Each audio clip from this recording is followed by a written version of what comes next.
Hey guys, what's up? It's Jules here for WhatCulture.com, joined by Scott, and if we're together it can mean only one thing. We're talking about the Nintendo Direct that's just happened, but also there's some news, so hit that jingle! Hot dang, there's news, give it all you got. I guess it's time for Jules and Scott!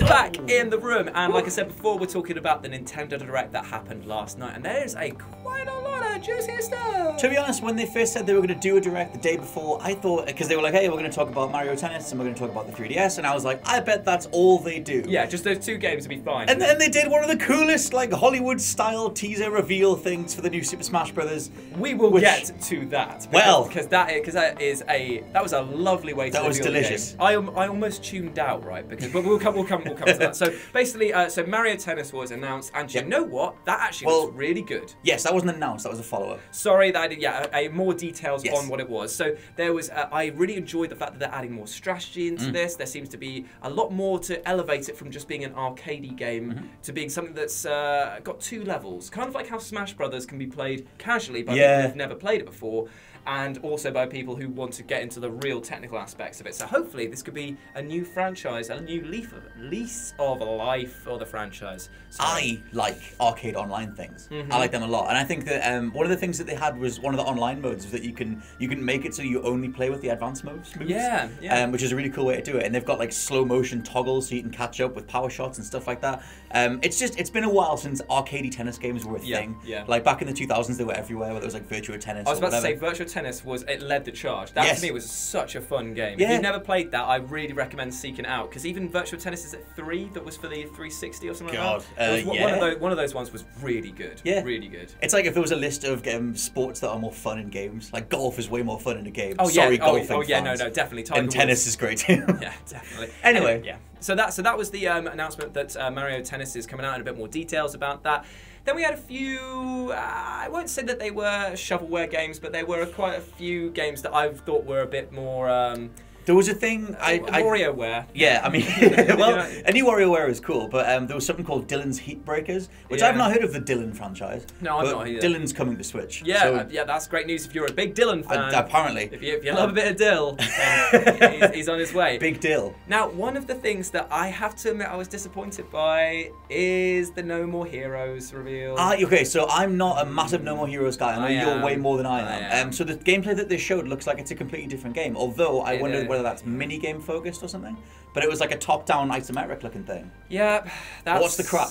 So basically, in the real game, it's the real game. In the real, This is not a real game. I'm not counting this as being the real game until I see more about it. In the first two games, it was basically a third-person action slash 'em up, basically, that focused a lot on boss battles and grinding. In fact, it was one of the developers' big choices to make sure that you understood the consequence between the reward of violence versus the pursuit and the grind to get to it. There's a very deep commentary on gratification through violence. There's more to video games than just violence? Almost like there is a subtext to this game. However, this game that came out, I looked at it and I thought, oh, cool, it's an arcade. Where this will zoom out and it will be the real game soon. And then it didn't seem to be. It looked fine for what it is, but knowing what I know about No More Heroes, I was a bit disappointed. I did laugh when they were like, and you can pass a controller to a friend. I was like, are you going to do this for everything on the console? I mean, I know I like the whole share the joy thing. It's a nice idea, but you don't have to put it in everything. I'm trying to maintain a positive outlook. I'm trying to think of it as just being a separate bit in the franchise, and maybe it will have the same humor and sort of silliness that was in there, and the gratuitous violence.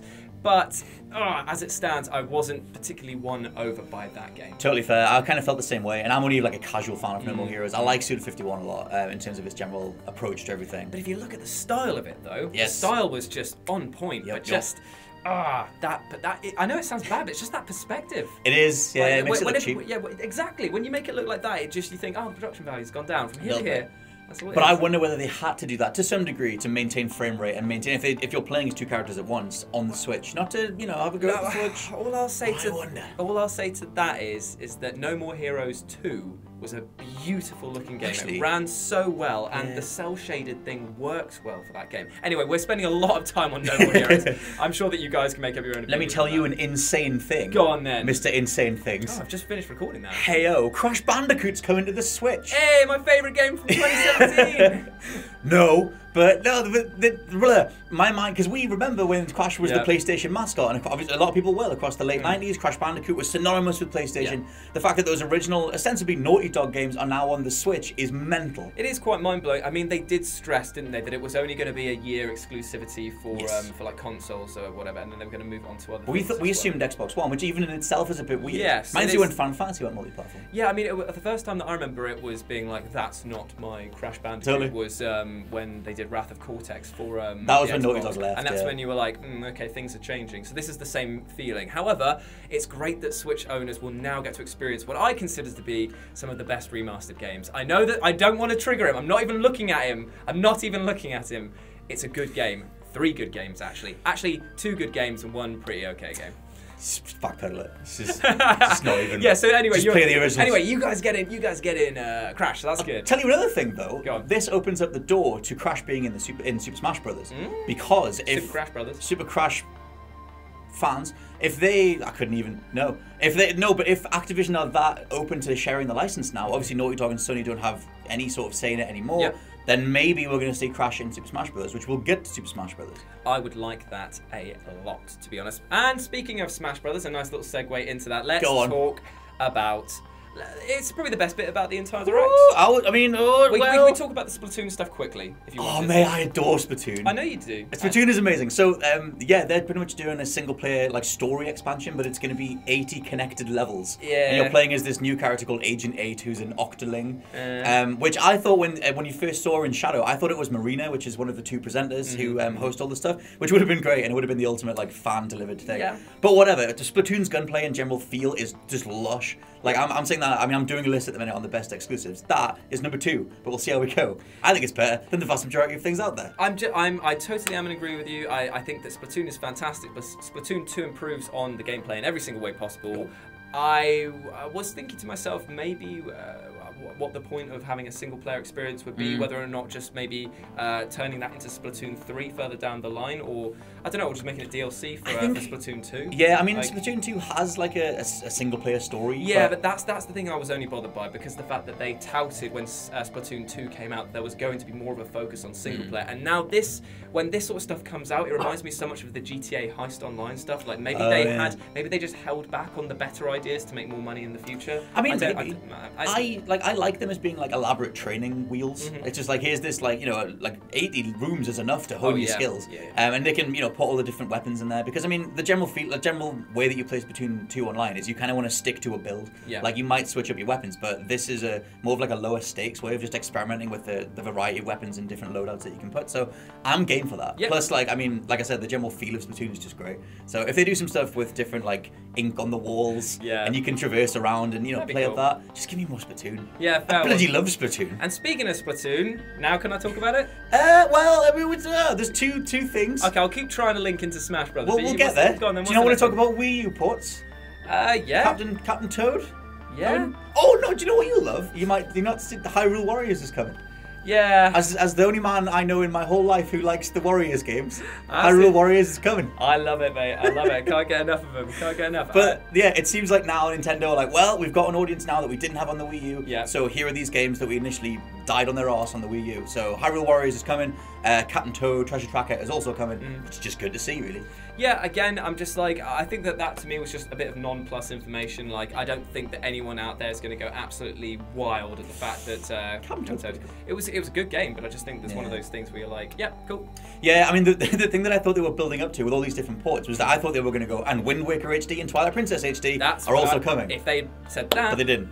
They didn't. And it was the same thing with Luigi's Mansion for the 3DS. Yeah. Announcing it that it was like, oh yeah, Luigi's Mansion is going for the 3DS, and everyone was like, okay, cool. That actually gives a slight more lease of life onto that. At least they're not killing it yet. And then they were just like, and that's it.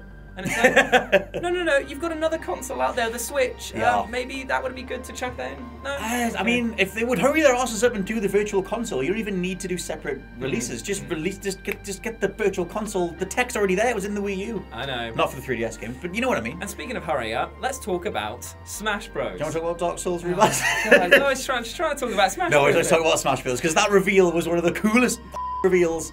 Just because you think it was like, oh, we've got one more thing to show you, and there he is. And there's a bit more Splatoon, and guys like me were like, well, that's cool, more Splatoon. Yeah. And then you zoom into the eye, and oh my god, it's the symbol, and then they're actually going to do it. And oh, it's cool, but.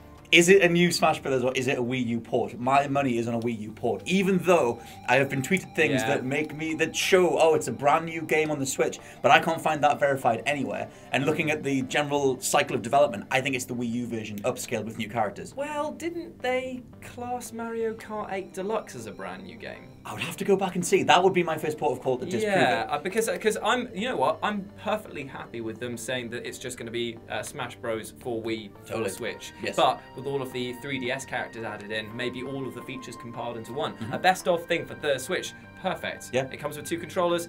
It's great. Like that's the with Crash. With Crash as well, yeah. So it's one of those things like that would be fine if they did that. But if it is a brand new title, doesn't this strike you as being quite soon? Like, I don't know, because I thought that there was a long gap between Smash games. There usually is, but I think just because of how badly the Wii U performed and because they know that the interest is there, I think they're just capitalizing on it. But that reinforces the port for me. Yeah, because it's like, what's the fastest thing we can get out there? Super Smash Brothers? Sorry, the Wii U version. Yeah. And plus, yeah, so the working title is Nintendo Switch Super Smash Brothers, which is obviously the most basic thing you could do. Yeah. And then people have already started looking online, looking at when the copyright was renewed for it. But the copyright was renewed for Pokken Tournament 2. And which gave it a more, like, because it was like, well, if the copyright was renewed in 2018 for the new Smash Brothers, that proves that it's a new installment. But Pokken Tournament was renewed even though that was a Wii U port to the Switch last year or the year before. So the copyright being renewed doesn't necessarily prove anything. Plus, the other bit of evidence is the age rating has to be reconsidered. Right. But anytime you do like add DLC and stuff, you have to do that again anyway. Right, okay. So basically, none of these things prove that it's a brand new game. And like I said, I kind of think it's going to be the Wii U version upscaled. So. Well, I mean, let us know. Let us know what you think about it down in the comments section below. Do you want a brand new Smash game, and if so, what features would you like to have included, and which characters would you like to see in it, or would you be okay with the ports with all of the best stuff mashed in together? Let us know what you thought about it down in the comments section below about the entire Direct in general. Were you a big fan, or were you like a me? No. I mean, like, you know what I'm trying to do. Oh, so you did.